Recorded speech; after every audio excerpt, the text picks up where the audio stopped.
A lot of parents are worried about that because they're working parents. From what I understand, homeschooling it doesn't have to be set up like a school. It could be in the evenings, it has,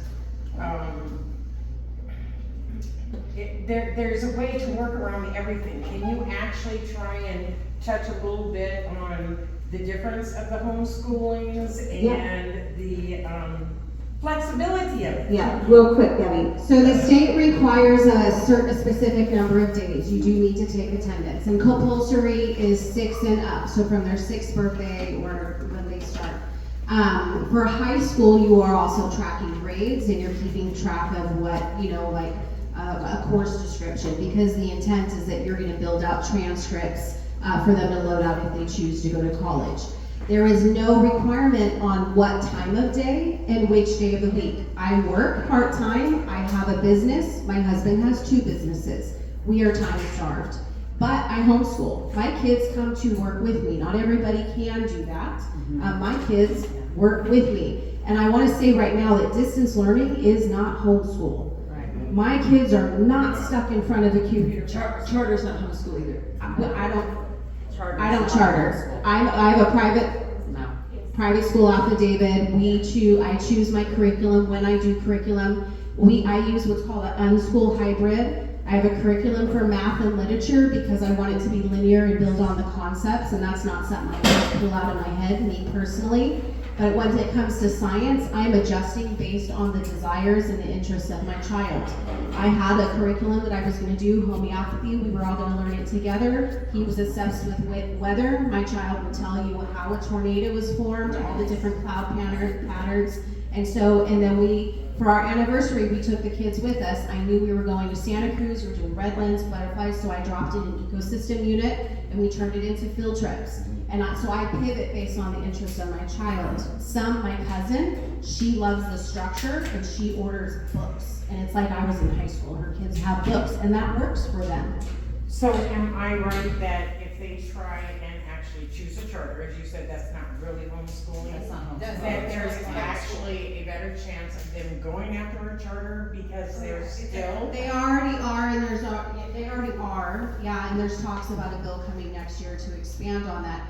Charter is public school funding, so like for my child who cannot have vaccines, there's one that may kill him. If I enrolled him in a charter, I'd have to have a waiver that he's not going to do any in-person education because it's still public funding. I would be doing everything at home. The difference is I now have somebody checking in once a month to make sure he's meeting certain metrics.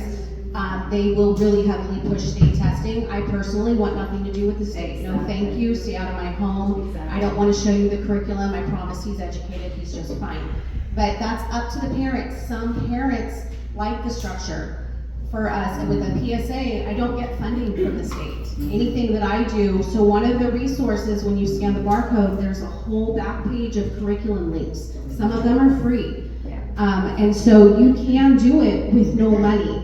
But some people like the charters because they want somebody checking in. They want a couple $1,000s a year to go towards. So it's a personal choice. But the website hslda.org is an amazing.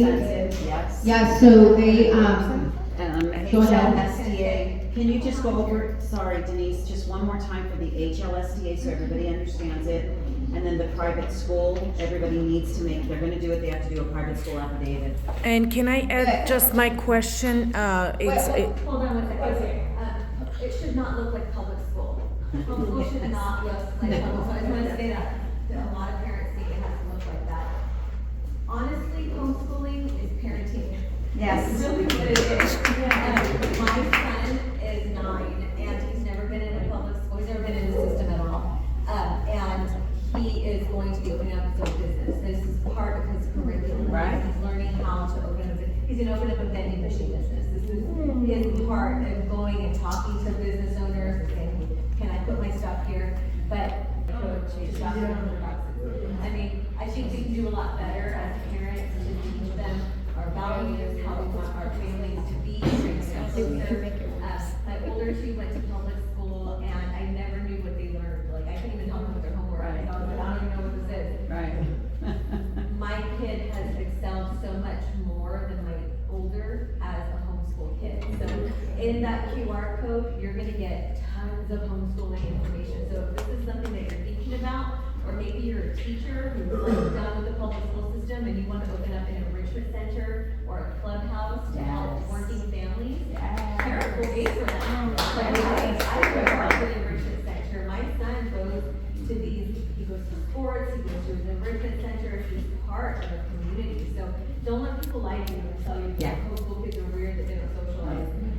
My goodness, I'm so happy with that. The other thing is that this is also a paradigm shift. We have been told that we have to outsource our children's academics to somebody else because we're not good enough to do that, and that isn't true. We're just as capable as any college-educated teacher to teach our children academics and to do it at their pace and to do it when we're looking them eye to eye and to really make this relational, right? Make the education relational. And that will really shift it from telling them things to them wanting to be educated people. Exactly. And I would say for them to set some on homeschool, Erin and I have teenagers now. We started homeschooling. For me, it was simply, this is the most amazing blessing I've ever had in my life. This is what life is about. This is everything. And I'm going to just like build whatever I need for him. And I know this isn't easy to say, but the mindset to me is just like how we didn't know how we were gonna have a baby the first time we had it. Like, how are we gonna incorporate that into our life, right? Like, I don't know, but you just do. Because you fit and you figure it out. And so it is ideal if you can keep that rolling from the minute they're born so that you can, bring them through educating the process that way. It still can be done when you've gone to public school and you're pulling them as a teenager. It's harder, but it can be done and there are resources. And I also want to say my son had developmental disabilities around what would be called dyslexia and ADHD. For him, it was actually eye tracking issues and primitive reflex stuff. There is something, just take a note of this because I have a particular passion. There's something called a developmental eye doctor. And they're ridiculed. They're MDs, but they're ridiculed, like all the good ones are.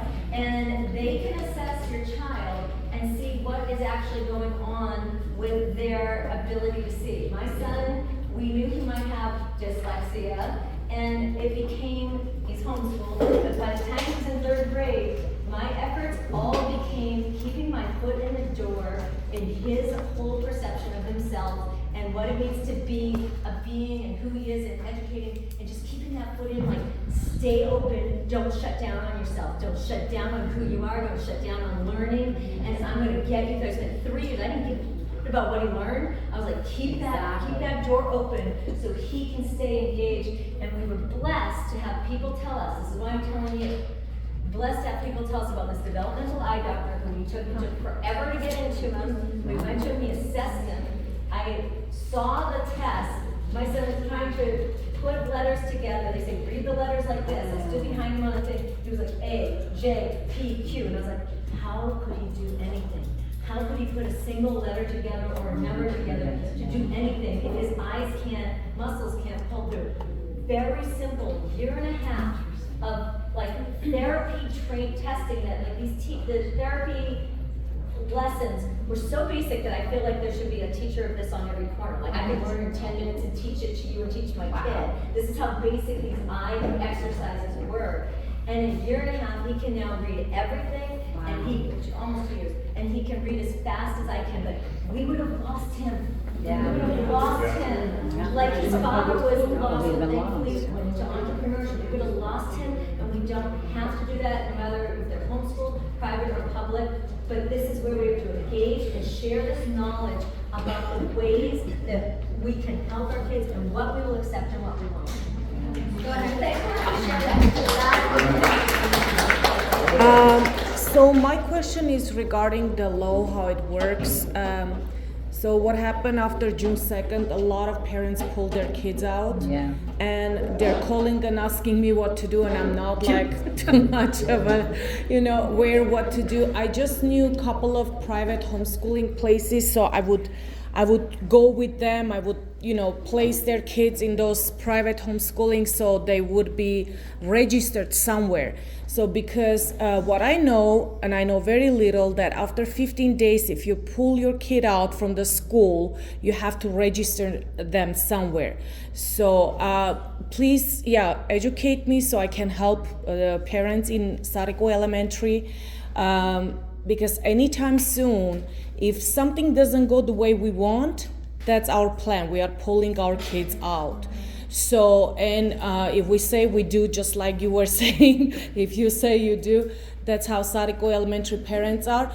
And I really need to be there for them, to help them, every parent, to place their kids somewhere, or just tell me what I have to do. If there are links, you can, help me, send me, so we can. So there's two phases to that. So one is when you pull your child, you do need to send an email to notify them that you're pulling them, so that they don't assume that they're truant. Yes. So that is likely what you're facing. So you need to send an email to them to say, I am withdrawing my child, and they're no longer of your concern, they will not be We returned do it back in to person. school. We actually go to the office and we get the papers. Okay. We have done it So already. you withdraw them, and That then part I know, yeah. HSLDA, so there will be two, when you scan the QR code, there are two documents. One is slides from the webinar Denise and I did about a month ago on homeschooling, and it tells you step by step. These are the difference between the types of homeschooling. Here's where you go to get the information. This is the California laws and the steps. The deadline to file, so if you're not sending them in the fall, the deadline to file is October 15th, where you notify the state that I am now a private school.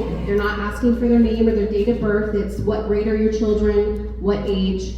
Like in my home, my husband's the principal, I'm listed as the teacher. And you do need to create a name for your school. And HSLDA has a step-by-step on Yes. how to do that. Yes. You can start filing it as soon as August 1st.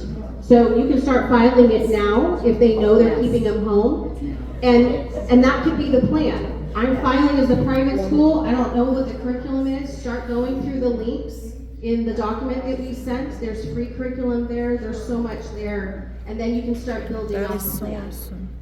That's Wow. what you do, Nara, John. I'll send you right Yeah, now. please, please. Site.